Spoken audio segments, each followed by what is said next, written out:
The Gold Rush, when dreams of wealth reshaped America. What if I told you? America's wealth wasn't built in banks or boardrooms, but in muddy rivers, wild mountains, and dreams so bright they blinded millions? The Gold Rush wasn't just a scramble for treasure. It was a fever, a nationwide obsession that reshaped the economy, destroyed empires, and created new ones overnight. But here's the mystery: how could something so glittering leave behind so much ruin? Because the Gold Rush wasn't just about gold. It was about belief, in fortune, in freedom, and in the illusion that anyone could become rich, if only they dug deep enough. And that belief, that dangerous optimism, didn't die in the 1800s. It still drives America today, in stock markets, crypto booms, and startup manias. So let's go back to the moment when dreams of wealth reshaped a nation. The world before gold. Before there was gold, there was desperation. The year was 1848. America was still young, a patchwork of states stitched together by ambition and tension. The East was crowded, the economy unstable, and opportunities were scarce for ordinary people. Industrialization was changing everything. Cities were growing, but poverty was too. Farmers, mechanics, and sailors were all searching for a break. And then word spread from the far west. From a place most Americans couldn't even find on a map: California. At that time, California wasn't even truly American. It had just been seized from Mexico after the Mexican-American War, a rugged frontier with more wilderness than government. Then on January 24, 1848, a carpenter named James W. Marshall, working at Sutter's mill, saw something sparkle in the water. He bent down, picked up a few flakes, and thought, could it be? He showed it to his boss, John Sutter, who ran a sawmill and dreamed of building an agricultural empire. Sutter begged him to keep it quiet. He feared chaos. But secrets have a way of slipping through fingers. Within weeks, whispers turned to rumors. Rumors turned into headlines. And by the time President James K. Polk confirmed the discovery before Congress that December, the spark had ignited the greatest mass migration in American history. The fever begins. They called it gold fever. And like all fevers, it spread fast and without mercy. By early 1849, ships were leaving every major port on the East Coast, packed with hopeful miners, merchants, and dreamers. They called themselves the 49ers. Men, and a few brave women, who risked everything to chase fortune in a place they barely understood. Most of them had never mined a day in their lives. They were clerks, farmers, soldiers, ordinary people hypnotized by stories of rivers gleaming with gold. And the journey itself was brutal. From New York or Boston, one could sail around South America's deadly Cape Horn, a 15,000-mile voyage that took months. Or cross the Isthmus of Panama, risking tropical disease and bandits. Others chose to travel overland, across deserts, mountains, and endless plains, through what would one day be called the Oregon Trail. Many never made it. But those who did, reached something closer to chaos than paradise. When they arrived, San Francisco, once a sleepy outpost, exploded overnight. In 1848, it had barely 1,000 residents. By 1850, it had over 25,000. Tents and wooden shacks filled the hills. Prices for food and tools soared. A single egg could cost $1. A shovel, $5. Law and order? Almost non-existent.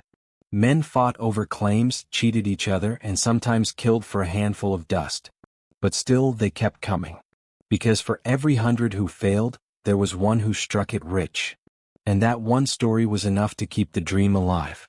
The golden illusion. Here's the thing about gold: it's not wealth. It's the illusion of wealth. The gold rush gave ordinary Americans something they'd never had before: the idea that anyone could rise overnight. That hard work and a bit of luck could outshine privilege and power. But beneath the glittering surface, something darker was forming. For every miner panning in rivers, thousands of others made fortunes without touching a single ounce of gold. Merchants, bankers, and speculators, they were the real winners. Take Levi Strauss, for example. He wasn't a miner. He sold durable pants, jeans, to those who were. His name still lives on today. Or Samuel Brannan, a storekeeper who bought up every pickaxe and pan in San Francisco before announcing the gold discovery to the public. He made millions selling shovels to men who never found a nugget. The gold rush created an entire shadow economy, one built not on gold but on hope. But there was another cost, one history often hides. The land that glittered with promise was also home to indigenous tribes, who had lived there for thousands of years. Within a few short years their world was shattered. Their lands seized, their people displaced, their populations devastated by violence and disease. The same dream that built California also destroyed it for many others. And yet the fever didn't stop. It grew. Soon gold was discovered elsewhere, in Colorado, Nevada, and Alaska. Each new rush repeating the same pattern. A spark of hope, a flood of people, a wave of chaos, and a trail of broken dreams. The real gold was the system. Here's where the story turns. By the early 1850s, most of the easy gold in California was gone. The rivers had been picked clean. The lucky strikes were rare. But the gold rush had changed something far more important than the land. It had changed the system. Banks, railroads, and supply chains grew out of the chaos. Investors from New York and London poured money into the West, building the infrastructure that would one day become the foundation of American capitalism. California's population boom pushed it to statehood in 1850, just 2 years after the first gold flakes were found. In less than a decade, San Francisco became a financial hub, filled with banks, insurers, and shipping companies. The gold rush didn't just bring wealth, it shifted the balance of power. For the first time, the center of gravity in America began to move westward. But this was also when the darker side of speculation began to take root. Because once the gold started to run out, people didn't stop chasing the dream, they just changed what they chased. They invested in claims that didn't exist, companies that had no minds, and stocks backed by nothing but rumor. Sound familiar? The gold rush wasn't just America's first big economic boom, it was also its first major bubble. Newspapers promised instant wealth. Conmen sold fake maps. Mining companies issued shares for deposits that had never been found. And when reality caught up, when investors realized the gold was gone, fortunes vanished. But by then the system was set. The pattern was written: find a dream, inflate it, sell it, move on. It's a pattern that's repeated ever since, from railroads to real estate to crypto. The breaking point, the aftermath of gold. By the late 1850s the fever had cooled. Most miners left with nothing, many poorer than when they arrived. But the land was scarred. Rivers were clogged with debris and mercury from industrial mining. Forests were stripped bare. Entire landscapes were altered beyond repair. And yet, out of that destruction, a new kind of America was being built. Cities rose where mining camps had once stood. Wealth concentrated in fewer hands. The merchants, bankers, and investors who learned to profit from other people's dreams. And as gold became harder to find, attention turned to other resources: silver, oil, railroads, and land. The cycle repeated, again and again. Each time, new technology amplified the same old greed. In the 1860s, the Comstock lode in Nevada created a silver boom that made millionaires overnight, and bankrupted thousands more. In the 1880s, the railroad bubble drew investors with promises of endless growth, only to collapse in the Panic of 1893, one of the worst financial crises in U.S. history. And in every case, one thing remained constant: the dream that this time would be different, that this time the wealth would last. But it never did. Modern parallels: gold. Fast forward nearly 2 centuries. The shovels are gone, but the fever remains. Today's gold rush doesn't happen in rivers, it happens online. In the 1990s, it was dot-com stocks. In the 2000s, real estate. In the 2010s, crypto and NFTs. Each promised liberation, equality, and endless opportunity. Each left behind chaos, debt, and a handful of new millionaires. The similarities are almost haunting. In 1849, newspapers hyped gold discoveries with wild exaggerations.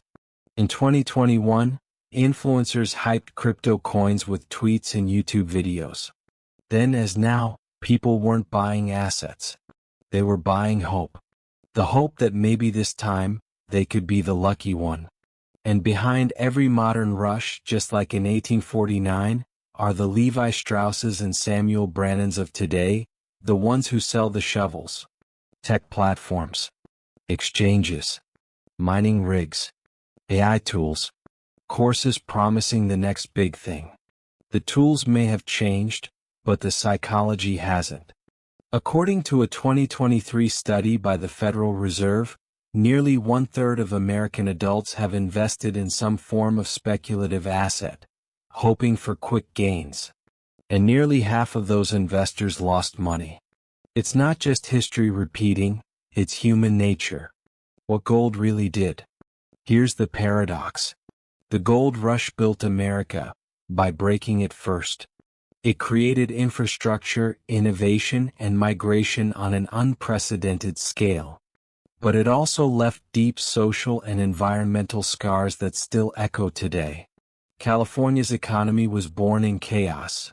And yet, from that chaos emerged Silicon Valley, Hollywood, and the fifth largest economy in the world. In a strange way, the gold rush didn't end. It just evolved. The same spirit, bold, reckless, and hungry for more, still defines American capitalism. It's the spirit that fuels startups, space exploration, and financial innovation. But it's also the same spirit that fuels bubbles, corruption, and collapse. The gold rush proved that dreams of wealth can move mountains, literally. But it also proved that dreams without restraint can destroy just as much as they build. 3 lessons from the gold rush. So what can we learn from it all? Lesson 1. The dream of easy wealth is timeless and dangerous. Every generation has its gold rush. Whether it's gold, oil, real estate, or crypto, the promise of instant fortune blinds people to risk. Lesson 2. The real profits go to those who sell the tools, not those who chase the treasure. From Levi Strauss's jeans to today's software platforms and exchanges, history rewards the ones who build the system, not those who gamble inside it. Lesson 3. Every boom hides a cost. The gold rush accelerated America's growth, but it also deepened inequality, displaced native communities, and ravaged ecosystems. Every boom since has done the same, just in different ways. The warning and call to action. When James Marshall found those first flakes in 1848, he never imagined he was lighting the fuse of a revolution. A revolution that would reshape a nation, its people, its economy, and its soul. Gold promised freedom. But what it delivered was a mirror, a reflection of our deepest hopes and our deepest greed. The truth is, every era has its gold rush. Every generation finds its glittering dream. And every time the same question returns. What are we really chasing? Because the gold isn't just in the ground, it's in our minds. In the belief that this time we can outsmart history. But history, as it turns out, always collects its debt. So the next time you see a new gold rush, a trend, a boom, a frenzy, ask yourself, are you the miner? Or the one selling the shovel? If you found this story eye-opening, don't forget to subscribe to World Financial Mysteries, where we uncover the hidden forces, forgotten stories, and repeating patterns that shape our financial world. Because the past isn't gone. It's just hiding in plain sight.